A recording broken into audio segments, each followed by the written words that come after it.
When you use your computer for remote presentations, important phone calls, or even recording vlogs, good audio can easily become an afterthought, and it's easy to see why. When you're doing any communication on a computer, it's pretty easy to see how you're coming across. Most applications include an image of you so you can check your framing and lighting, but there's not many prompts for checking your audio unless you go into the settings and do a mic test, which is easily forgotten. Most people have no idea about the sound quality on the other end, apart from the fact that people can hear them, which isn't quite the same thing. So how do you get pro sound into your computer? These things don't look like they go together. So how do you level up your audio? Let's look at 3 different options with 3 different sound qualities and cost. Before we do that, let me give you the default audio that people will hear on the receiving end if you just use the computer microphone. Here I am using the mic on this here Mac 27. Not great, is it? And that's because the mic is too far away from my voice. Let's make it better. Option 1, no budget, earbuds. The good old earbud and microphone combo. If all you've got lying around is some of these things, then it's still a far better option than the computer microphone.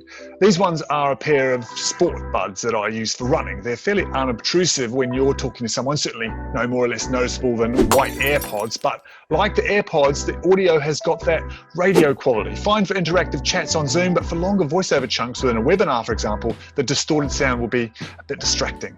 To be fair, I'm sure you've seen a lot of impromptu journalism on TV involving call-ins from lockdown homes where the talent is wearing AirPods, so the audio certainly passes the sniff test for mainstream TV. Option 2, low budget, call center headsets.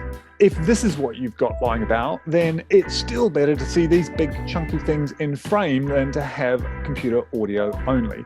These don't have that radio quality of the audio, and unlike the earbuds, you can buy versions of these that have a more capable noise cancelling option for around 120 to 150 pounds. If you're back in the office with others, or you've just got a noisy environment with traffic, then you might want to have a look at some of these. And finally, option 3, what budget? Podcasting mic. At the top end, you've got the sonorous sounds of the podcaster, which is perfect for that love songs till midnight kind of audio. This is really silky sound, but it might be overkill for most online presentations. But if you're making a lot of webinars using your computer to make, say, software how-to videos with screen recordings or high-end business pitches where the information is structured and one way rather than conversational, this really might be an option for you.